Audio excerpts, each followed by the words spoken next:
বেগম জিয়ার মতো একজন ভদ্রমহিলা, ওনার পলিটিক্যাল পরিচয় বাদ দেন, এরপর দেখেন ওনার সারা জীবন উনি একটা বাহুল্য কথা বলে নাই, তাকে পর্যন্ত শেখ হাসিনা প্রকাশ্য প্রোগ্রামে শতবার বলছে যে সে মদ খাইয়া লিভার পচাই ফেলছে বেগম জিয়া। আপনি পারলে আমারে বলেন তো ভাই, বাংলাদেশের এই যে আজকে এত সুশীল লোকজন, ফাইন থাকুক, একটা লোক কি প্রতিবাদ করেছে শেখ হাসিনার যে বেগম জিয়ার মতো একজন ভদ্রমহিলাকে কোন ধরনের ডকুমেন্টেশন ছাড়া এই যে মদ খেয়ে লিভার পচাই ফেলতেছে এই কথা বলতে পারতেছে, এইটা কোনো প্রতিবাদ কেউ করছে? আরো 100 ঘটনা বাদ দিলে আমি সব থেকে ছোট ঘটনাটা বললাম।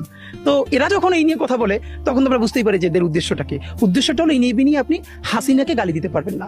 তা হাসিনাকেও তো আমরা গালি বন্ধ করতে চাই দুইটা কারণে। একটা হলো সে যদি প্রথমত এই গণহত্যার দায় স্বীকার করে বাংলাদেশের আদালতের কাছে নিজেকে সমর্পণ করে এবং আল্লাহর কাছে ক্ষমা চায়, যদিও সে যত মানুষকে হত্যা করেছে আল্লাহর এটা নিয়ম, আপনি যদি আল্লাহর কোনো হুকুম লঙ্ঘন করেন, আপনি নামাজ পড়লেন না, রোজা রাখলেন না, জাকাত দিলেন না, যেই রাইটটা সরাসরি আল্লাহর সাথে সংশ্লিষ্ট, আল্লাহ চাইলে কারোকে জিজ্ঞেস না করে আপনি মাফ করে দিতে পারবে। কিন্তু যেটা বান্দার হক, মানে আপনি এত মানুষকে গুম করেছেন, খুন করেছেন,